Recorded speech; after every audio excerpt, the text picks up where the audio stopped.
check, mic check, 1 2 1 2. Welcome back to another episode of the Justin Dunning Podcast. This is your host, Justin Dunning. With me today, I have a friend of mine. How you doing today, man? Actually, I wouldn't say friend, but I have an associate. No, I'm just kidding. A colleague. Got a friend of mine, Travis Johnson. Travis is a senior at A&M. Senior at A&M. Senior at A&M. We met during my internship last summer at Northwestern Mutual. Became pretty good friends. Found ourselves debating about a couple sports topics. And I thought it was really a good opportunity to get you on the show, especially with where we are right now, especially with Texas A&M football. The topic today is Texas A&M football in general, and specifically how the fans are feeling about our performance or the performance of the team so far. I thought it was important for me to get the fans' perspective because, I have a lot of players on the show. I had OT on here last week, Nick Starkle. Had some former players as well with Trevor Knight. I'm a former player. Yeah. Had some experts on the show with Bruce Feldman last week. Bruce is a reporter for FS1. Okay. But I haven't had any fans. Hey. And I feel like it's important for me to get every single perspective in order to find out what's really going on. Yeah, sure. I'm happy to be here, man. Looking forward to this. It's been a while. Well, glad you're here, man. Yeah. How you been? Pretty good, man. Just, trying to finish May 2019. Trying to get out into the real world, Now, you still working over at North Point? I am, yeah. Still North Point Crossing. Yeah. I'm still out there doing some marketing. Terrible complex, by the way. So okay. if you guys Up for debate. All right, man. So cool. What I want to talk about, first off, let me just say that, this is my first year being outside of sports. And by that, it's my first year being off the field and not part of the team. I got to see things from a different perspective. I was telling OT on the show last week that, there's a difference in being on the field and hearing commentary versus sitting in the stands and actually hearing it, because it's a lot different, man. Oh, yeah. Like as players, for example, we're taught to tune out the outside noise and don't really pay attention to it. But, kind of now as a fan, it's like I have that athlete's perspective, but I can still get to see it from the fans' view. Mm-hmm. And it's just kind of weird, man. So I want to talk about the team this year.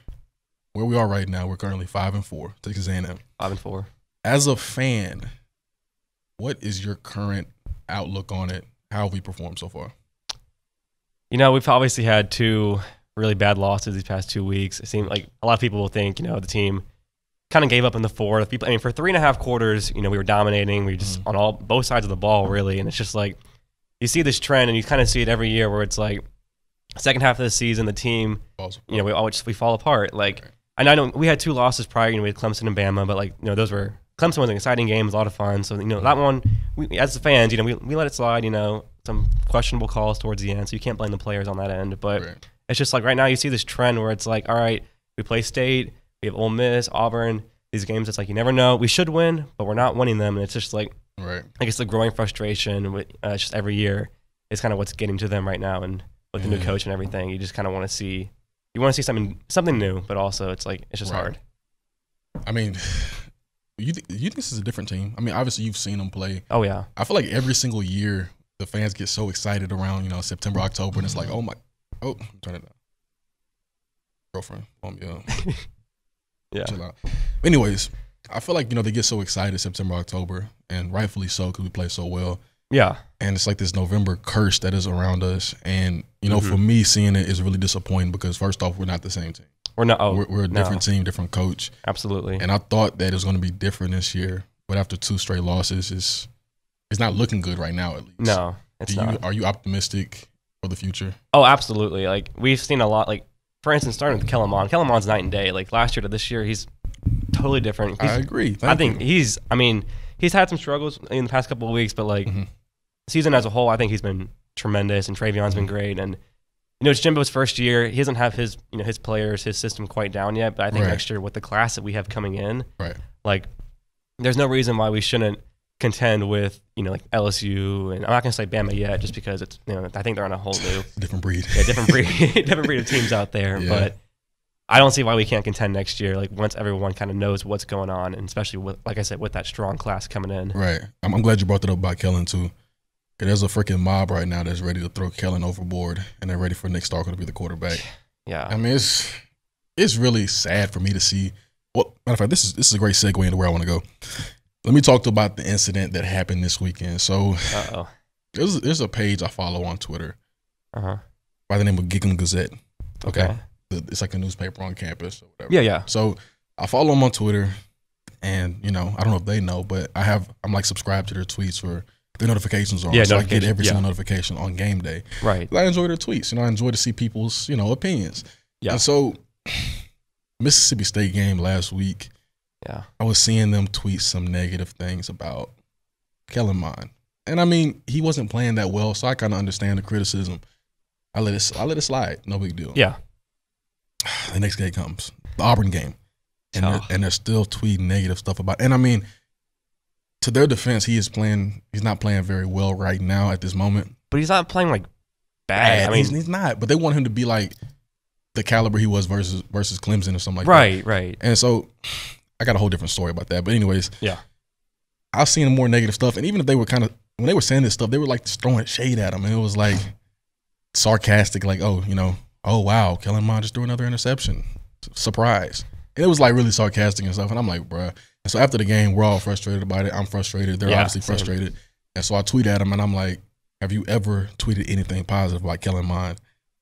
A couple people liked it, started to blow up a little bit. And it was a serious question for me, though. I wasn't being sarcastic at all. I was like, because I've been subscribed to your page for 2 weeks and I haven't seen any positive tweets about it. It's been straight negative. Yeah. And for example, when I would see him do something positive, like, being in a position where he's about to get sacked and he will scramble out and get a first down. Yeah. I'm waiting for a response and they don't say anything about it. Never. I'm like, bro, can you give my man some props? Never. And so I tweeted that at them.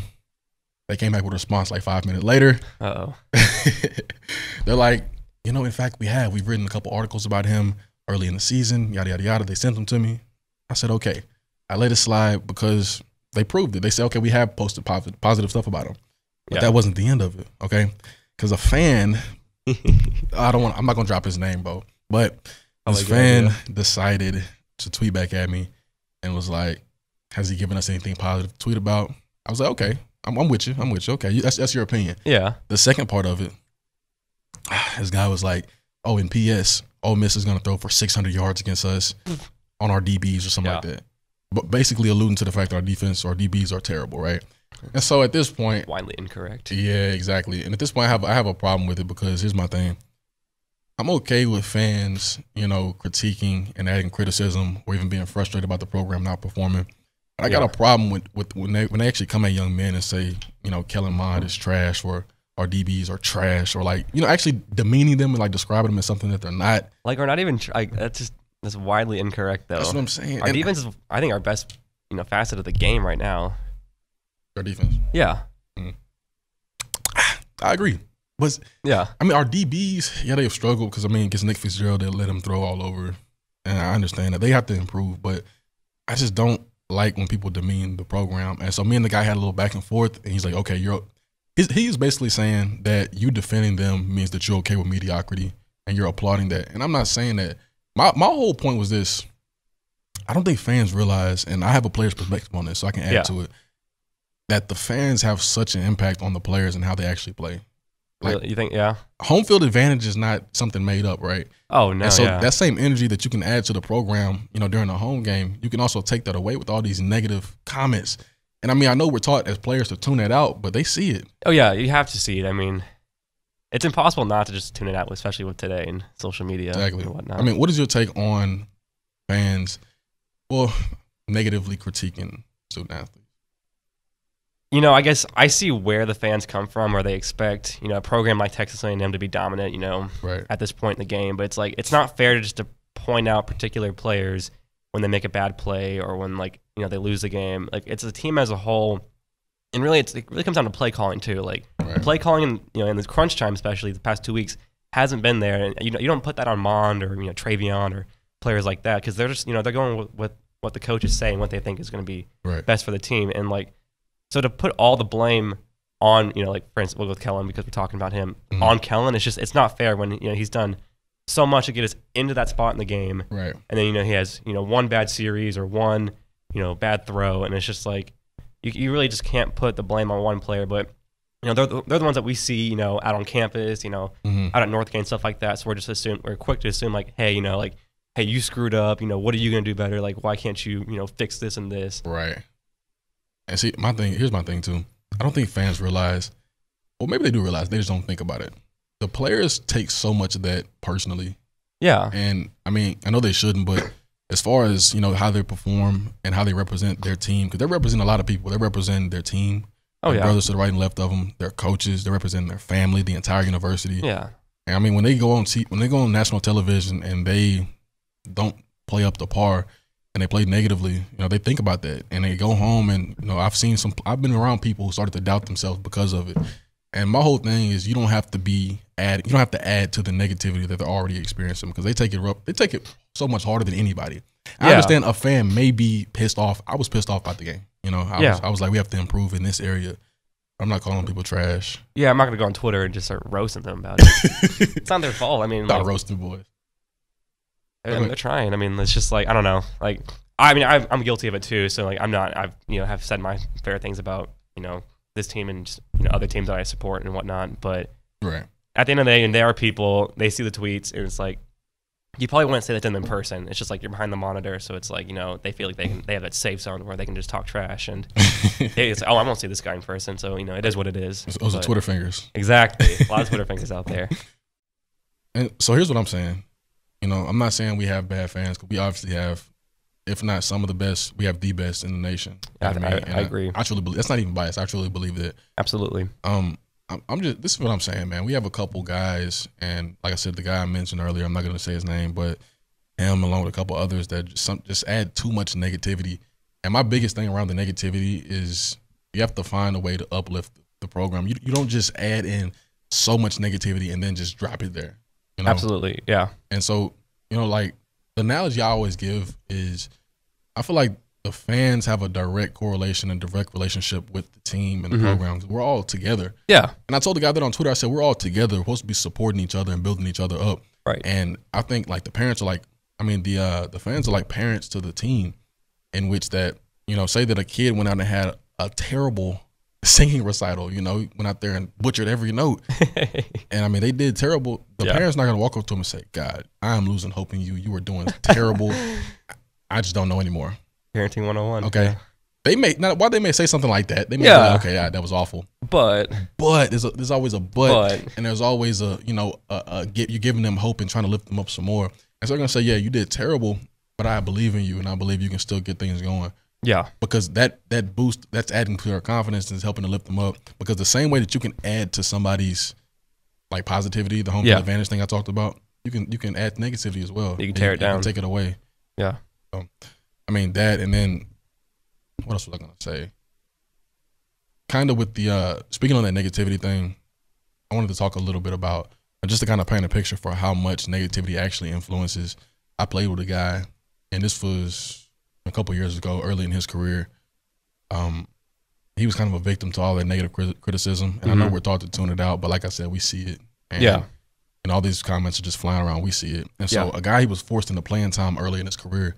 And so he got out on the field, wasn't really performing well, or even it's not that he wasn't performing well. He just had a couple plays that were bad, and that kind of changed the narrative for the entire game. And people were like, okay, you have 3 bad plays, you're a terrible player, and that's kind of how it looks, right? Yeah. And so for him, a couple weeks in a row he played badly, or he had bad plays, and people started to look at him as a terrible player, and they were going on Twitter and Instagram, and they were saying, oh, this guy sucks. And he should not be on the field. He should not be at this university. Please send him back home. He is garbage. He's trash. I'm talking about all kind of stuff. Oh, yeah. Man, it was ridiculous. And I was seeing it. I showed it to a couple of my friends, and I even saw this guy looking at it himself. And after he's seen that, you started to see his play was dwindling. And I think because his hope was starting to fall off the cliff, you see his confidence was starting. He wasn't looking the same. For sure. And before this, he was the most confident guy ever. He was walking around with his head up in the sky, and he started to play badly. People started to tell him how bad he was, and he played terribly. And so to even go further on that, my biggest thing is, during the season, football season is what, a couple months, 3-4 months long? August to December, pretty much. Right. So say there are a couple guys who want to talk bad about the program, talk bad about some guys. They say, oh, this guy's garbage, he sucks, whatever, from August to December, okay? Yeah. After that, they're on to something else. They move on to basketball, move on to track, baseball, whatever they want to do. Right. That player has to stick with those negative comments the entire year long.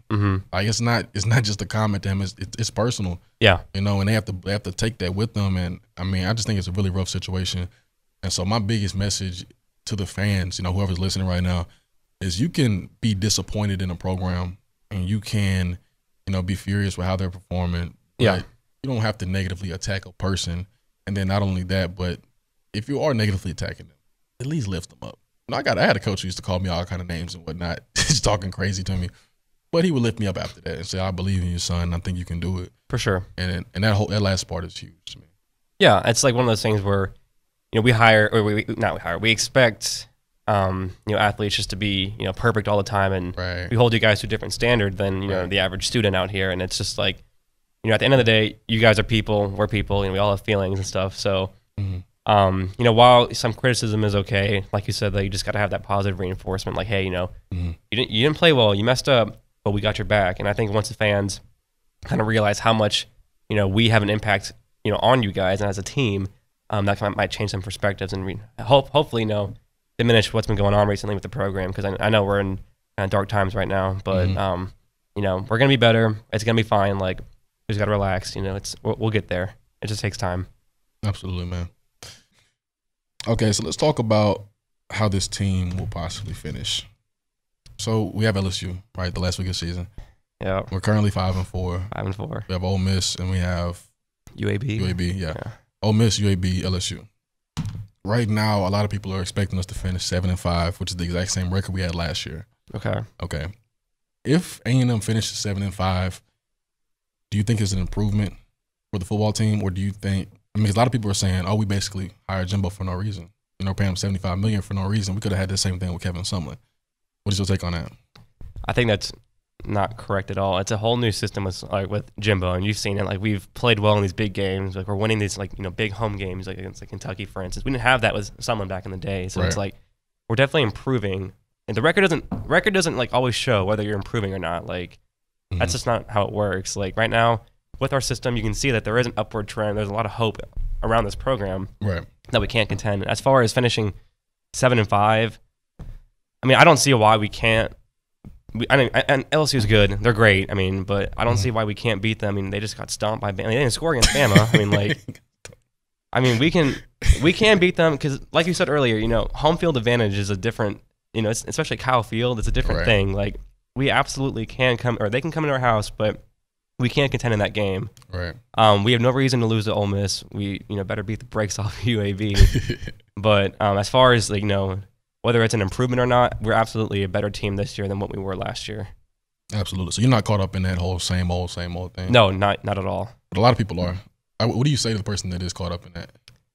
For me, I personally say the culture is changing. It takes time. It does, for a change of culture.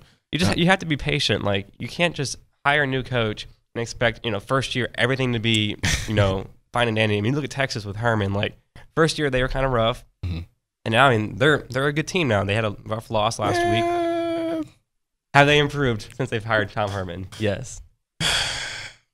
Yes, they have improved. Yes, they have. They have. I know. I hate to say it too. Wait, aren't you a Texas fan though? I grew up a Longhorn fan, so I still have a little bit of love for those boys over there. But it's all part of the process. Like, it's not going to happen in the first year alone. Right. I agree.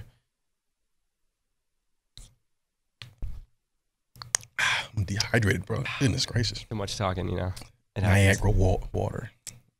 You're new to the whole podcasting game. It kind of comes with the territory. It really does, bro. Vocal cords hurt. All right, we are back. I had to take a small break there. Travis had to use the restroom. All right, Travis, what I want to do now is kind of segue over into the game. Drop the pin, send the location. Added this in, I believe last week it was, or maybe 2 weeks ago when I had Braden Man on here. Okay. Let me explain to you the game how I explained it to him. I'm going to read you a list of topics, all right? Right. If you want to talk about it, you say drop the pin or send the location. And if you don't, you just say keep it moving. Keep it moving. All right. That sound good to you? Fair enough. Let's do it.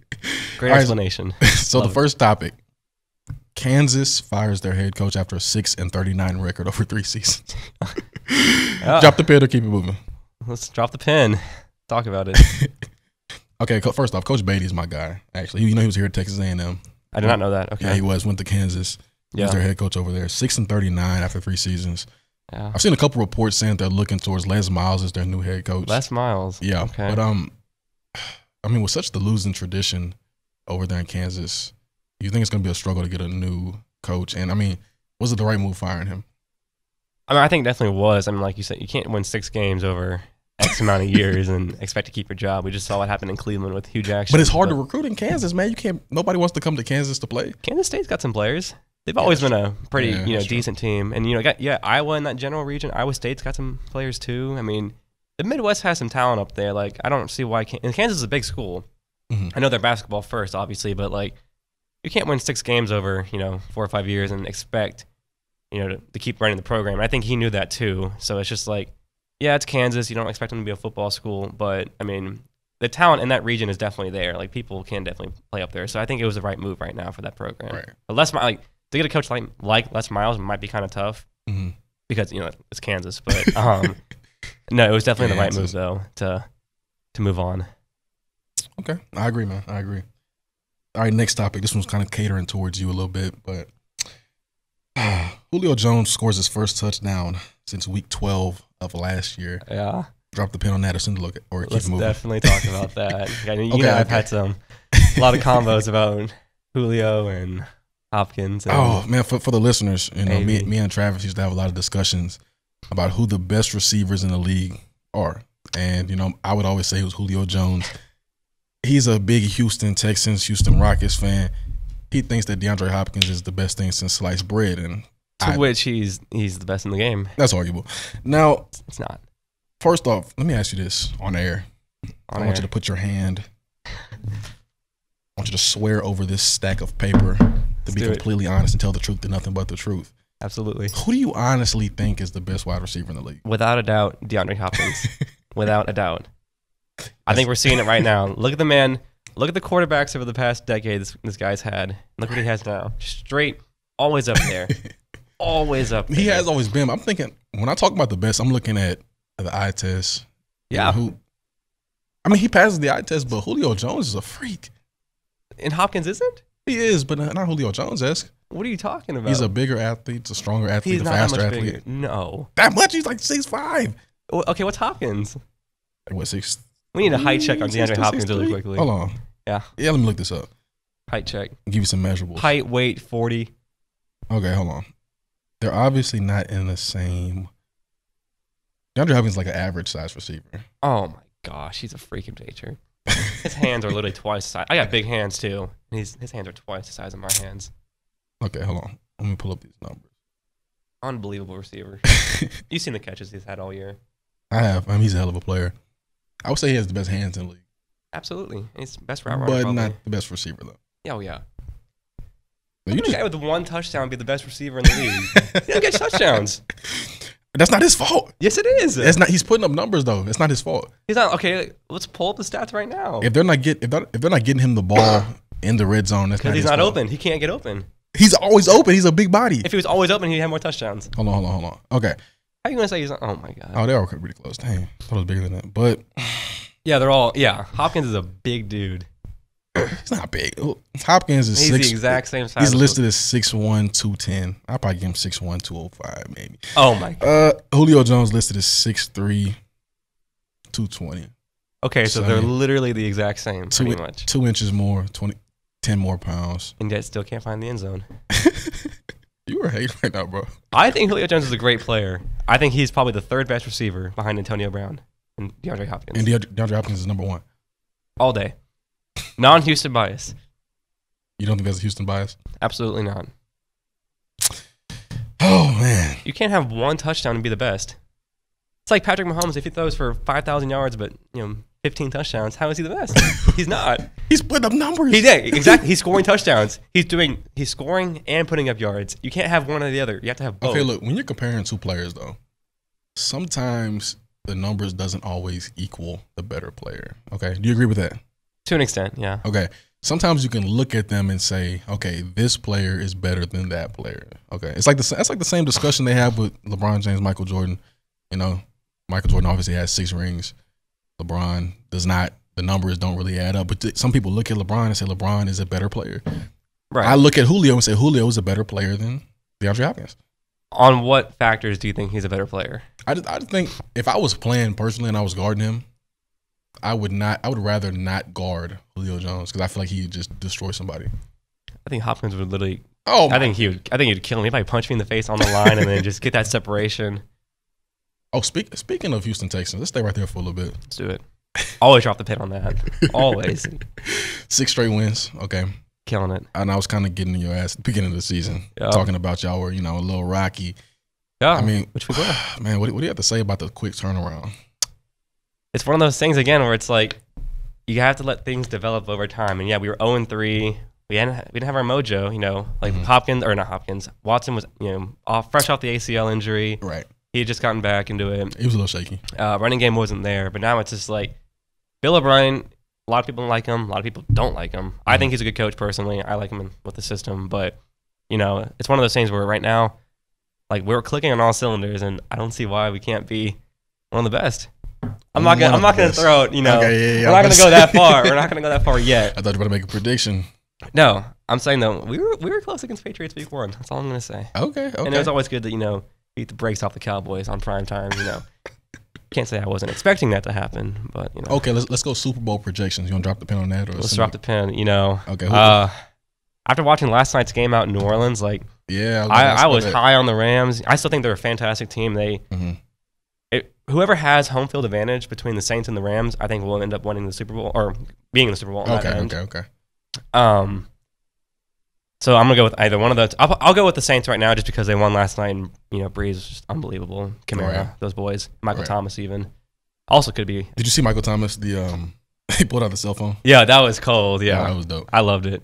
You got a freaking penalty for it though. Yeah, I mean obviously that's the NFL today. But, so you said the Saints on one side. I'm gonna go with the Saints on the NFC side, and it's hard to bet against old Tommy Boy. And okay. I know that the Chiefs are, high and mighty right now, but I'm gonna go with.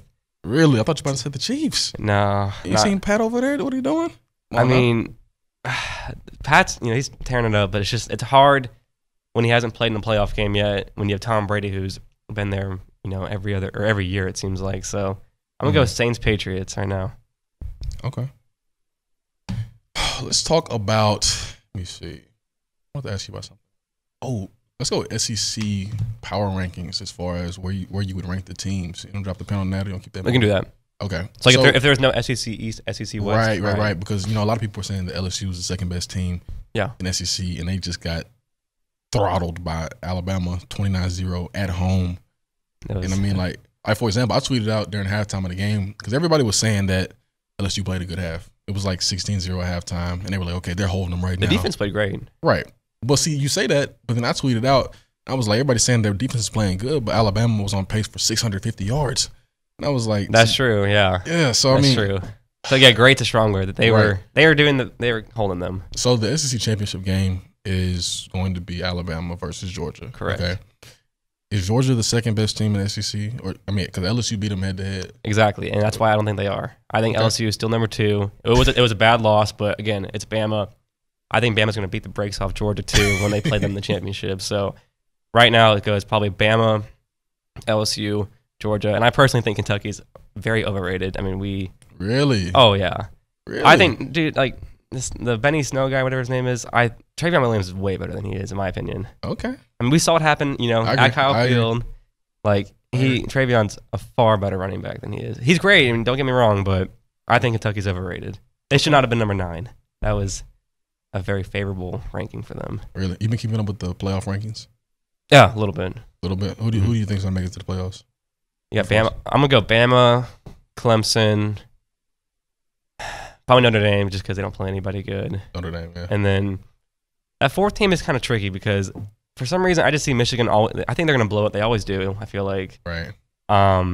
Michigan would just destroyed Penn State the other day. Did you see that? They did. Yeah, they beat the brakes off of them. Yeah. So I'll give it to Michigan right now because I want a Big Ten team in there too. That'll be interesting. I think Oklahoma might have a shot if they win the Big 12, but it'd be a long shot, but a shot nonetheless. Interesting. Yeah, so I'll go with those 4 right now. Interesting. Okay. Stay right there for a second. Okay. There's a guy I follow on Twitter. Yeah. I believe he is. He's one of the. If I'm not mistaken, you remember Deontay Foreman from Texas? Oh yeah, he's in. I think it's Deontay Foreman's dad. That he has a podcast for Texas or whatever. And he talks about all these players and stuff on there. Yeah. And I've been listening to him lately. And one thing I heard him say last week. By the way, it's a really good podcast. Cool. I heard him say last week that he said that Oklahoma versus Clemson. Oklahoma would destroy Clemson because Clemson hasn't played anybody. It's saying that Clemson is really, really overrated right now. And then he even went as far to say that Texas is better than Clemson. Wow. Wow. I mean, for me, that was laughable because, I mean, we played Clemson, obviously. You saw they freaking hung 77 on Louisville, right? Louisville beat the Braves. But, I mean, I just thought that was a kind of a foolish statement. I mean, maybe because it's just crazy to me. I like to listen to different perspectives because everybody in the SEC thinks that the Big 12 is garbage. They're not. Everybody in the Big 12 thinks that the SEC is overrated and different conferences are overrated. Right. And, you know, for us playing against Clemson that well, you know, obviously A&M fans said, okay, if we can play them that well, that means we're a really good team. Yeah.